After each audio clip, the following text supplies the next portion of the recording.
გამარჯობა ხალხო. დღეს მე გაგიზიარებთ ჩემს ცოდნას. რაც, რავი, ჩემი ეს კი არა ამაზე, რავი, მე არ შემხვედრია ინფორმაცია, რომ ქართული YouTube-ზე ვიღაცა ლაპარაკობდეს და მის მნიშვნელობაზე. ამაზე ესეც ძალიან მნიშვნელოვანი ასპექტი არის ტრეიდინგში, რაც აუცილებლად უნდა გააკეთო. ეს არის ბექტესტი. ბექტესტი რამოდენმენაირი არსებობს და გეტყვით ახლა როგორ უნდა გააკეთოთ ბექტესტი. ბექტესტი არის თქვენი წინარე მარკეტის ტესტი, თქვენი ცოდნა გამომდინარე, რასაც ისწავლით, რა ახალ რაღაცას რასაც ისწავლით, ის სულ აუცილებლად უნდა შეხვიდეთ და მარკეტზე გატესტოთ, იმიტომ რომ ყველაფერი მოდის პრაქტიკაში რა. ანუ თქვენ რამდენი თეორიაც არ უნდა ისწავლოთ, რამდენი ვიდეოს არ უნდა უყუროთ და რამდენი ახალი რაღაც არ უნდა ისწავლოთ YouTube-ში, ხო?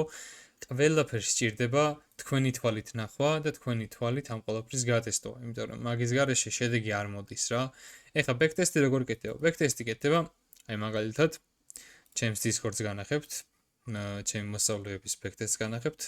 ეს არის ერთ-ერთი ტიპი ბექტესტის, რომელიც არის წინარე მარკეტის გადახედვა თუ რა მოხდა, რატომ მოხდა და რისთვის მოხდა. ამას აკეთებენ ხოლმე ბიჭები დღის ბოლოს. დღის ბოლოს როცა მარკეტი მორჩება, ბიჭები დაიწყებენ მაღალი ტაიმფრეიმიდან, მაღალ ტაიმფრეიმში გულისხმობთ კვირეულ, დღიურ, 4 საათიან ტაიმფრეიმს, რავი, 1 საათიანიც და მე ჩამოდიან საშუალო და დაბალ ტაიმფრეიმზე, 15 წუთიანზე, 5 წუთიანზე, 3 წუთიანზე, 1 წუთიანზე, ასე შემდეგ. მოკლედ და აკეთებენ ანალიზს იმას კი არა რა მოხდება მომავალში, ხო? არა, რა მოხდა, რატომ მოხდა და მათი ცოდნით, ანუ რაც ნასწავლი აქვთ, მაგას იყენებენ მარკეტზე თუ რა დაინახეს მათ. აი ესე გადმოდია ეს დღიური, ეს 4 საათიანი, 15 წუთიანი, 1 წუთიანი და 1 წუთიანზე რა თქმა უნდა ძირითადად არის ხოლმე რა ტრეიდის გახსნა შეეძლოთ მაგის ნახვა. ეს არის ბექტესტის ერთ-ერთი ტიპი, რაც ძალიან დაგეხმარებათ მარკეტის აღქმაში. წარწერებიც უნდა გავუკეთოთ, პროცეს სკრინები არ უნდა ჩააგდოთ, რა თქმა უნდა. და აი მოკლედ ეს. კაი, კიდევ ერთი და ძალიან მნიშვნელოვანი ბექტესტის ტიპი არის ეს არის თვითონ წარსულ მარკეტზე ტრეიდი. ამის საშუალებას გვაძლევს FX Replay. FX Replay-ის აკაუნტებს მე როცა ტესტავდი, ეს ახალი ვერსია არის, ახალი ვერსია გაგადა, ის ძველ ვერსიაზე ვტრეიდობდი მე ადრე რა, როცა ვტესტავდი.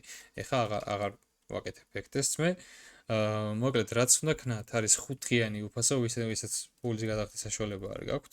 არ არის აუცილებელი გადაიხადოთ.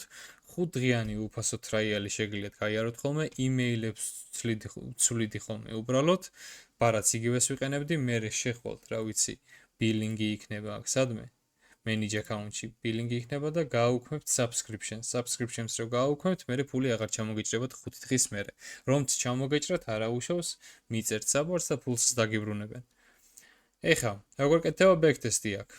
უნდა გააკეთოთ ახალი სესია. აგეთ მარჯვნივ ქვემოთ new session არის, ჩაწეროთ სესიის სახელი, რაც გინდ დაარქვით, მნიშვნელობა არ აქვს, აკაუნტის ბალანსი, ასეტები, ანუ რიზი ტრეიდინგიათ, მაგალითად NAS 100. შეგიძლიათ რამოდენიმეს დაამატოთ, შეგიძლიათ NAS 100 და ეს NP 500-ს დავამატოთ ორივე.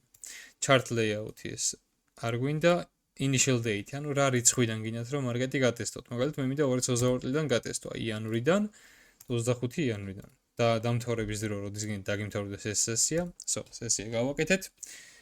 გადავედით ახლა მოკლედ ამ საიტს.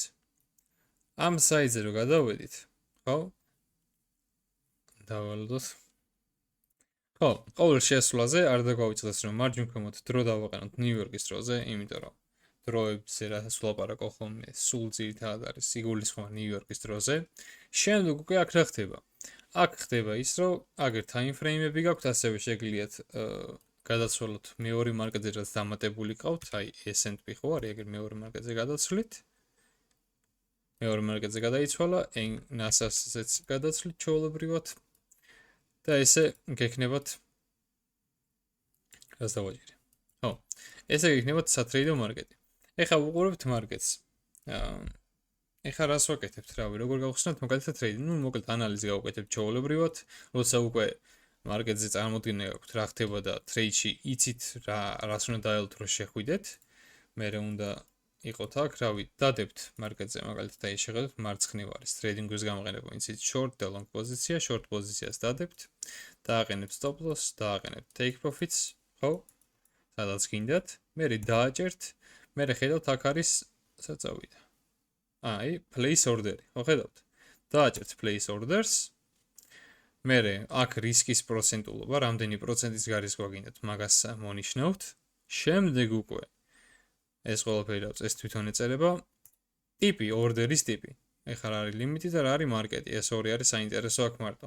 limit order-ი არის მარკეტის ორდერი, როცა მაგალითად გინდა რომ ფასი აქ რო ავა ან აქ რო ჩამოვა, მერე შეგიყვანოს. ეხლა შორტში ხო შევდივართ, limit order-ი რო დავდო, აქ რო ავა, მერე შემიყვანს, მაგრამ აქ როგორ ავა, როცა მე entry მაქვს აკეთებული, სადაც ფასი არის. ამიტომაც გავაკეთებთ market orders, ანუ სადაც ფასი არის, იქ შემიყვანს. Saves დავაჭერთ, stop loss დაყენდა, take profit დაყენდა. შემდეგ უკვე გადავახვევთ, აგერ ეს არის გადახვევის ფუნქცია.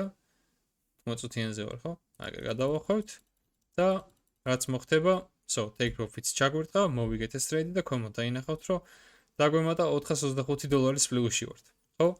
ეს აკეთდება backtest-ი. მოკლედ.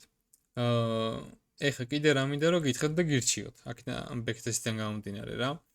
შეიძლება ყველა ტრეიდი ვერა, მაგრამ ძირითადი ტრეიდები ჩაიწეროთ ჟურნალში. რატომ შეხვედით ტრეიდში, რატომ გამოხვედით ტრეიდიდან, რატომ გქონდათ ეს ტარგეტი, რატომ გააკეთეთ ეს, რატომ გქონდათ ესეთი შეხედულება, მოკლედ ყველაფერი ანალიზი მაღალი time frame-დან დაწყებული, double time frame-ით დამთავრებული ანალიზი გააკეთეთ ჟურნალში, ანუ მე ხა ამ ტრეიდში რო შევედი, მაგალითად დავიწყებ მაღალი time frame-დან, რის გამოც ტრეიდი გავხსენე, ის ყველაფერი უნდა ჩამოწერო ჟურნალში, შევინახო, მე სხვა ტრეიდებიც გავხსნა, სხვა ტრეიდებიც იგივე ჟურნალში შევინახო, რა მიზეზებიც მექნება ის მიზეზები მე მომავალში გამოვიყენო, რომელი არის მაღალბოთობენი, რომელია დაბალბოთობენი, მაგით გავარკვიო და შემდეგ უკვე შედარებით გაგიმარტივდებოდ მარკეტზე, live მარკეტზე ხედვა, forward test-ი.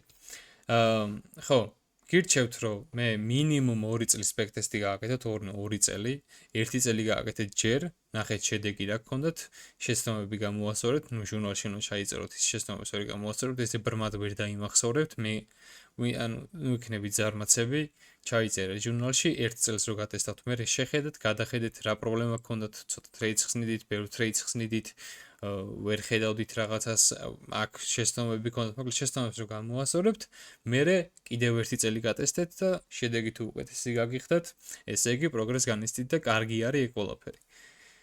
და კიდევ ერთი backtest-ისა, კიდევ ერთი საშუალება, რითიც თქვენ რომ ახალ კონცეფციას ისწავლეთ, მაგის გატესტვა ხდება ასევე რა თქმა უნდა forward test-ი ქვია ამას, forward test-ი არის, როცა live markets უყურებ და ამასაც ჟურნალში უნდა იწერეთ, მაგალითად ეხა დავსკრინავ ამას, აგერ ჩავაგდებ ჟურნალში, ეს ჟურნალი არ არის, პროსტა ვაკეთებ ამას, ჩავაგდებ ჟურნალში, ფიქრობ რომ მარკეტი აქავა, ხო? მე რაც მოხდება, მე თუ აქ ავიდა და აქედან ავიდა და ჩემი ანალიზი სწორი იყო, დავიმახსოვრებ, დავწერ, რატომ იყო სწორი, რატომ ფიქრობ რომ ეს სწორი იყო, მაგასაც მივაწერ და შევინახავ. აი ამით ხალხო, თქვენ ტრეიდინგში იპოვით პროგრესს, განვითარდებით და უკეთეს შედეგს დადებთ დრო და დრო. ეს ერთხელ არ უნდა გააკეთოთ, ეს უნდა გააკეთოთ სისტემატიურად, ყოველდღე მარკეტს უნდა ეჭდეთ და არ უნდა დაიზაროთ. დაიზარებთ და შედეგს ვერ მიიღებთ. მოკლედ, დღეისათვის სულ ეს იყო. მადლობა ხალხო ყურადღებისთვის და დროებით.